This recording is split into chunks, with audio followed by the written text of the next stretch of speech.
Fala galera, então, bom dia a todos e a todas. Estamos voltando aqui com o nosso estudo sobre o Yoga Sutra. Tem uma pausa para dar uma respirada, mas agora a gente está voltando num momento assim bem interessante, né? Como eu sempre digo, eu sou suspeito. Mas agora a gente vai falar sobre a prática de yoga. Então, o Patanjali no início ele dá um mapa sobre a nossa mente, né? Começa a falar sobre os movimentos da mente, sobre o que é yoga, para depois trazer o que é a prática de yoga baseada nisso. Então eu vou fazer uma breve recapitulação aqui para a gente resgatar o que a gente estava estudando e a gente segue com o nosso estudo. Então, Patanjali tem lá os 4 primeiros sutras, né, definindo um pouco sobre todo esse processo do yoga. Primeiro falando para a gente se colocar, para a gente chegar aqui nesse estado e puxar ali o fio da tradição. Depois ele traz a definição de yoga, e que é bem esse lugar mental, né, um estado mental de conexão com o lugar interno. E aí fala o que acontece quando a gente está nesse estado de yoga e o que acontece quando a gente não está nesse estado de yoga. Então, quando a gente está nesse estado de yoga, o ser interno, que não é a nossa mente, existe essa distinção. Então, o ser interno, Drashtuhu, aquele que vê, ele interage com os objetos, eles partem de um lugar mais profundo, é uma interação mais profunda, que a gente vai praticando exatamente para entender, para sentir, perceber o que é isso, ter essa referência. E quando a gente não está em estado de yoga, a nossa mente é carregada. Na verdade, a gente não consegue distinguir direito o que é a mente, o que é esse ser interno. A gente percebe que os dois são uma coisa só. E a gente está sendo carregado o tempo todo pelos estímulos externos. Então a mente, em vez de ser uma lente para o observador interagir com os objetos, ela é uma ferramenta de abdução quase, né? A gente fica o tempo todo sendo abduzido pelos estímulos, sem ter uma consciência, um estado de presença. E aí Patanjali começa a destrinchar um pouco mais isso, né? Ele fala que são 5 os vrats da mente, panchatayaha, e que pode levar a gente tanto para kleshta ou akleshta, tanto para lugares aflitivos quanto para lugares não aflitivos. Então a mente em si não é esses movimentos em si, eles não são aflitivos, né? Eles não levam a gente para problemas necessariamente. Eles podem levar para os dois dependendo de como a gente utiliza eles. Então são ferramentas. E aí vai falando desses 5 movimentos, né? Pramana, Viparya, Vikalpa, Nidra e Smritaya. Movimento para conhecer as coisas, movimento para o erro, a imaginação, o sono profundo, né? Sem sonho, e a memória. E eu já comentei um pouco sobre esses 5, estão lá nos vídeos anteriores. E hoje a gente vai falar sobre a prática de yoga, que depois de criar esse pequeno mapa, ele começa a esmiuçar um pouco mais sobre o que é a prática de yoga. Então vamos fechar os olhos, só para a gente aterrar também esse estado de presença.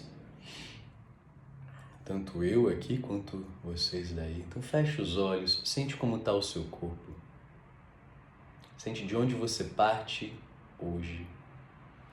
E tenta construir algumas respirações conscientes, investigando como que essa respiração interage com o teu corpo.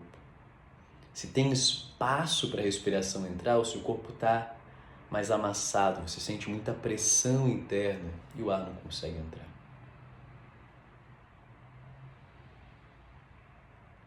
Toma só consciência desse estado interno que está interagindo com o externo, interagindo com as coisas que vão acontecendo aqui ao seu redor. E eu vou fazer um cântico para a gente começar. Om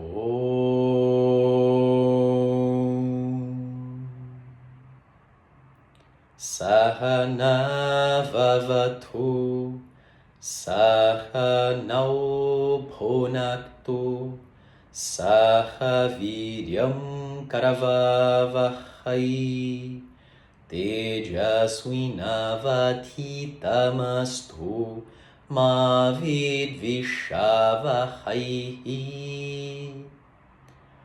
Om Shanti Shanti Shanti.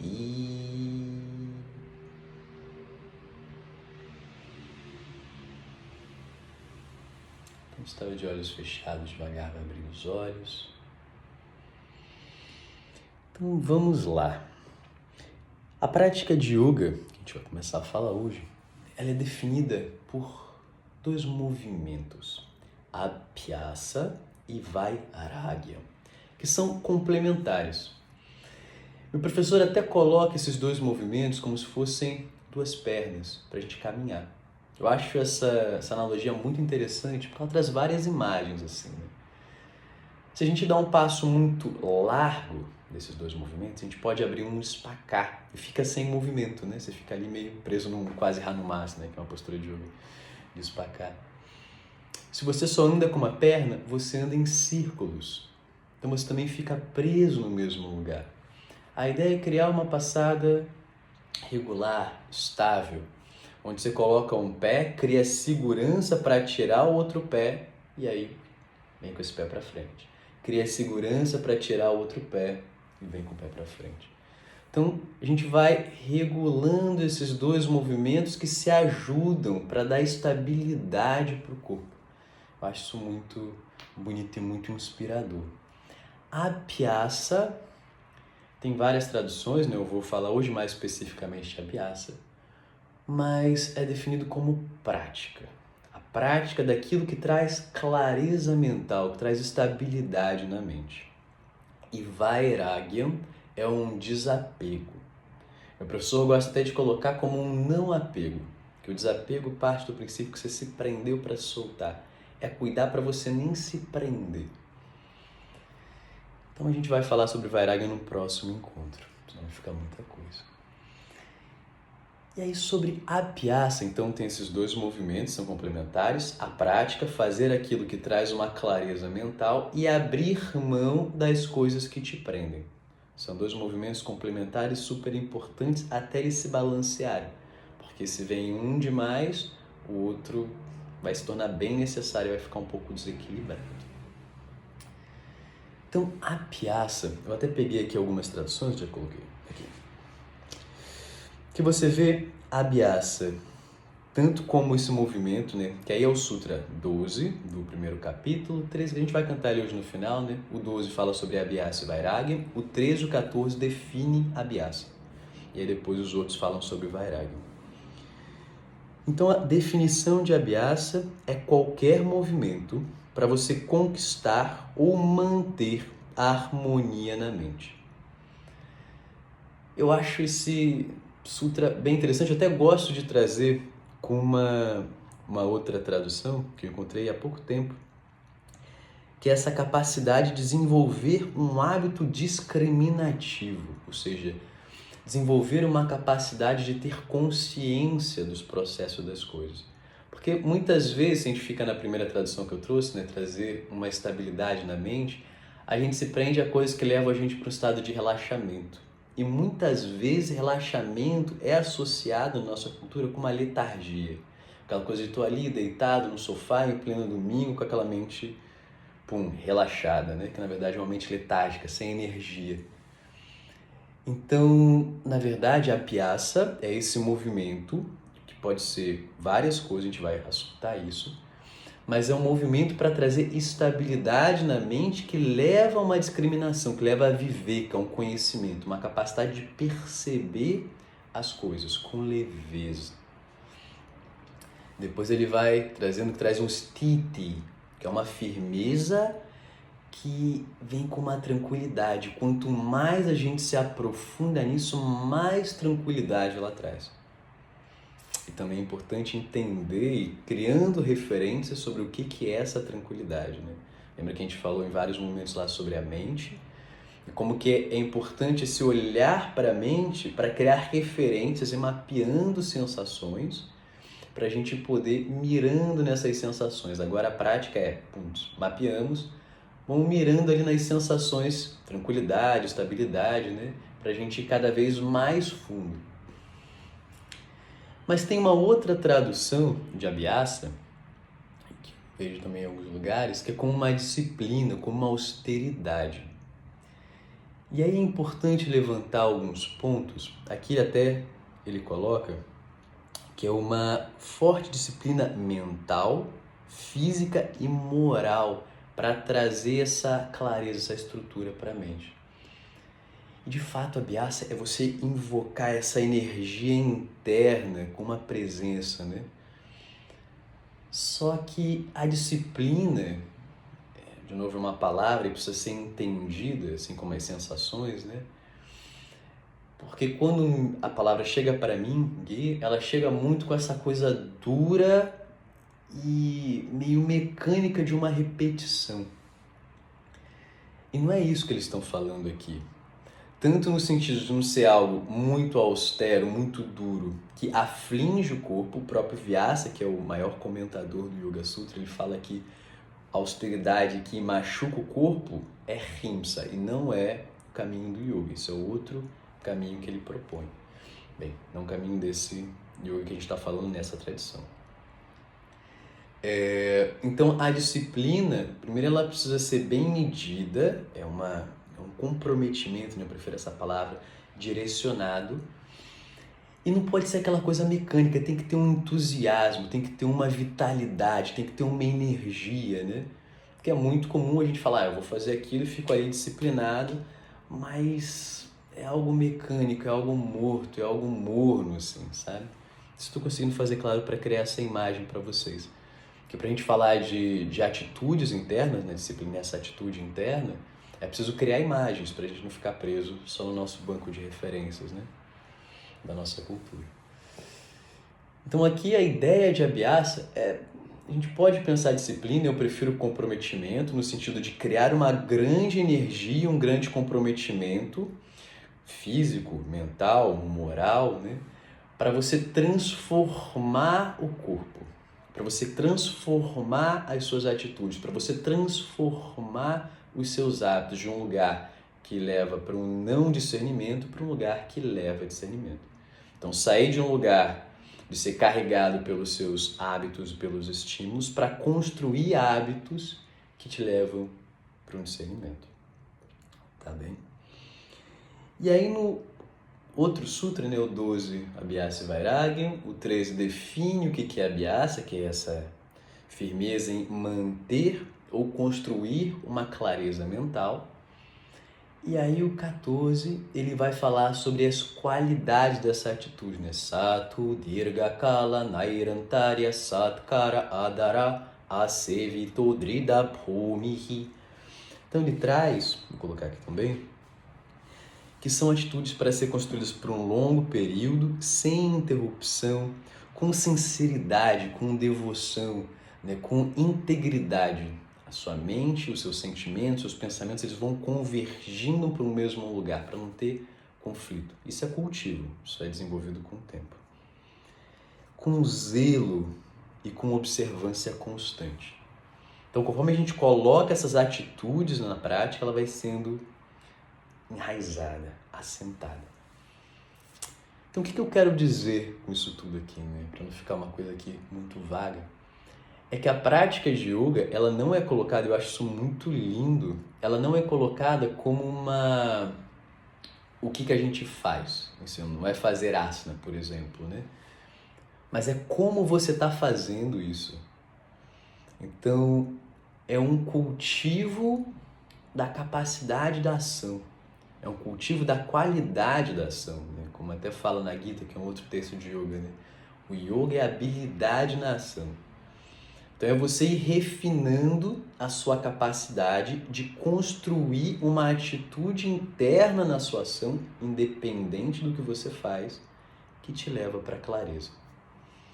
Então, por exemplo, eu posso estar ali praticando asana, as posturas físicas do yoga, isso não me levar para clareza nenhuma, na verdade me levar para um caminho contrário, eu ficar apegado às posturas, eu sair dali super letárgico assim, gastei muita energia na prática, fiquei pesado, né, e acabei me apegando a esse peso.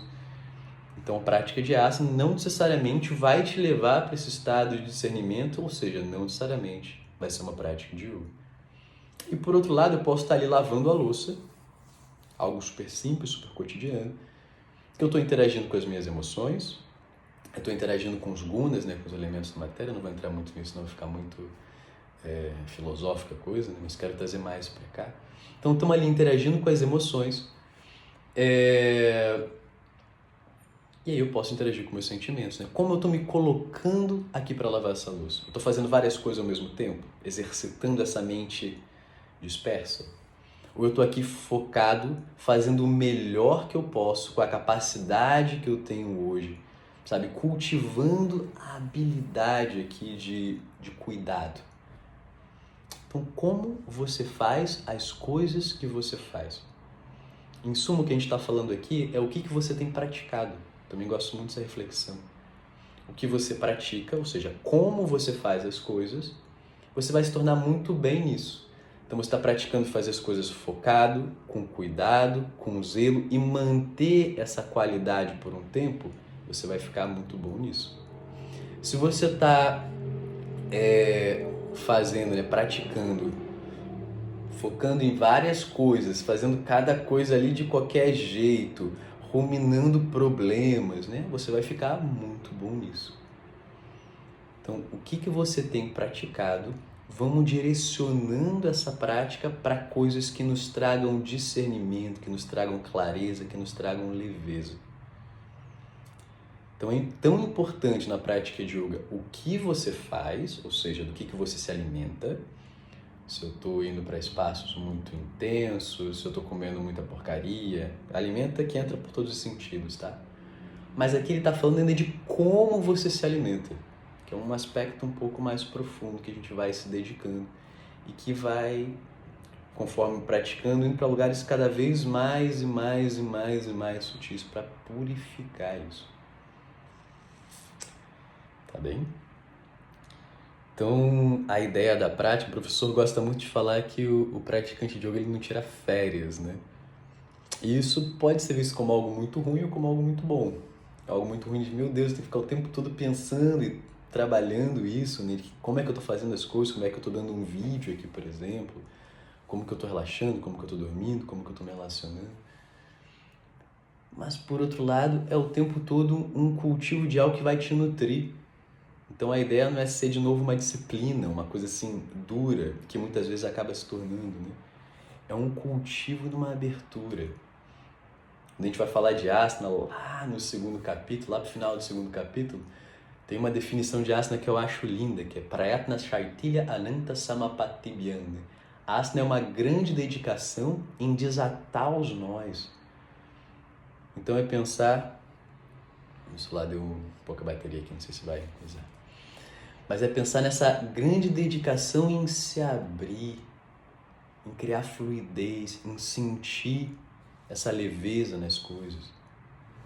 Então isso é muito bonito, né? É muito transformador porque é um cultivo. Você começou a criar uma plantinha, ela vai criando estrutura, no início demanda bastante atenção, depois ela já está ali maiorzinha, maiorzinha, maiorzinha, até que ela fica super estruturada, né? E vai te ajudando mais. E aí você vai podendo se dedicar a coisas mais profundas, mais finas, né? Então, o que vocês têm praticado? Essa é uma reflexão, assim, fundamental no yoga e que é aqui, inclusive, que define os praticantes de yoga. A gente vai falar isso lá mais pra frente, na Sutra 21 ou 22 desse primeiro capítulo, que mostra que o praticante avançado, né, não é aquele que bota o pé atrás da cabeça, mas aquele que sabe fazer as coisas que trazem clareza para ele e que sabe abrir mão e consegue, né, abrir mão das coisas que pesam, que é muito mais desafiador e muito mais elevado, né? Tá bem? Então vamos cantar um pouquinho? Eu vou seguir fazendo, eu vou tentar pegar alguns sutras agora mais, não ficar só em um sutra, e a gente vai repetir o cântico nos nos sutras, hoje foram 3, né, mas nos sutras que a gente vai falando na aula. Então hoje foram os de Abhyasa, eu vou ler direto aqui até os sutras de Abhyasa, até o 12, aí o 12, 13 e 14 eu vou repetir, e aí a gente encerra, tá bem? Então vamos lá, então no segundo capítulo. Pronto.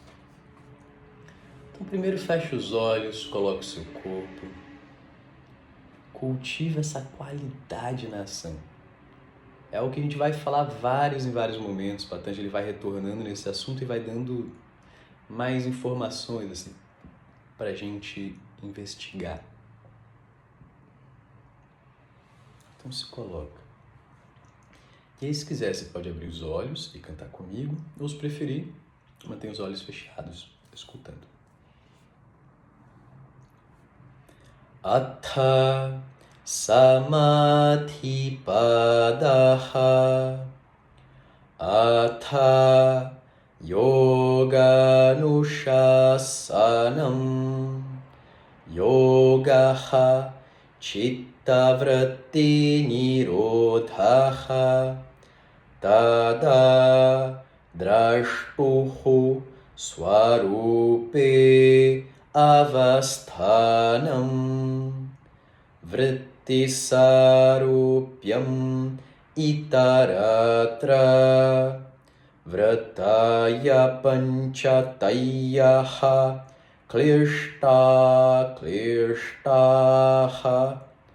pramana viparyaya vikalpa nidra smrtayaha pratyaksha anumana agamaha pramanani viparyayo mityajnanam atadrupa pratirshtham shabdanyananupati vastu shunyo vikalpaha abhava pratyaya lambana tamo vrittir nidra anuputa vishaya asampramoshaha smrtihi.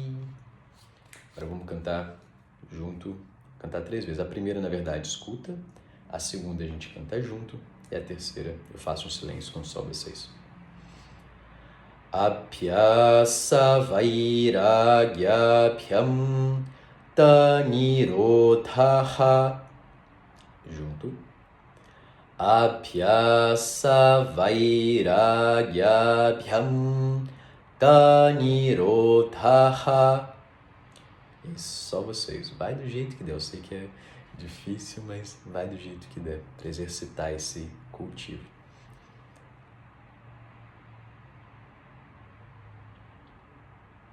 Agora 13. Tatra sthitau yatno pyasaha. Junto. Tatra sthitau yatno pyasaha. Só vocês.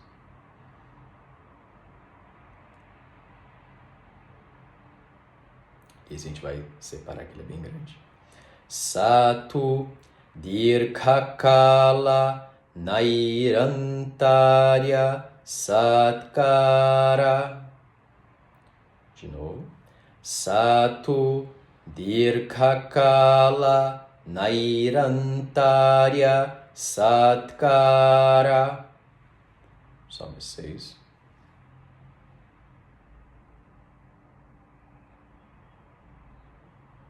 É a segunda parte.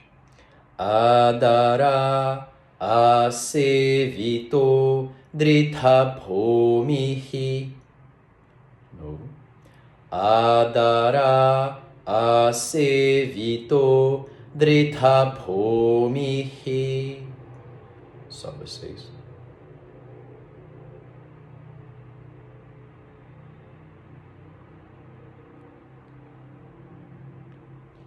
E aí fecha os olhos um pouquinho.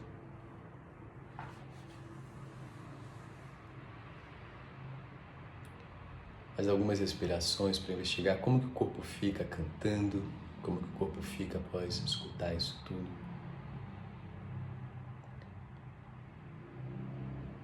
Normalmente, quando a gente cria engajamento com as coisas, quando a gente começa a cantar, o corpo começa a experienciar emoções bagunçadas, assim. Ainda mais quando é um cântico de sânscrito, né, que a gente não tem muita identificação, a gente não tem muita confiança cantando. Então mexe com as emoções E é isso que a gente quer fazer, na verdade, né?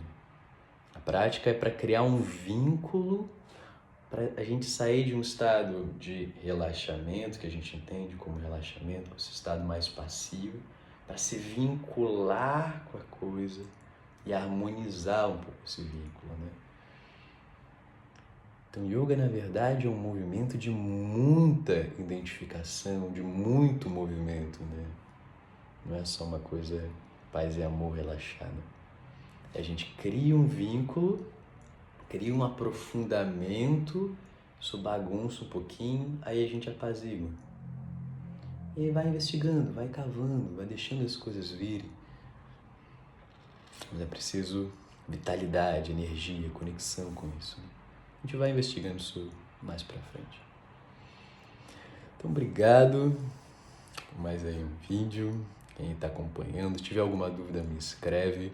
A gente pode super conversar, tanto no meu Instagram, no YouTube. Se quiser também, depois eu mando no WhatsApp, a gente conversar melhor por áudio, né? Quem manda áudio, sem pensar muito no tempo. E se puder também curtir o vídeo, fazer aquele comentário, super me ajuda a continuar esse trabalho. Tá bem? Então, obrigado e até o próximo vídeo.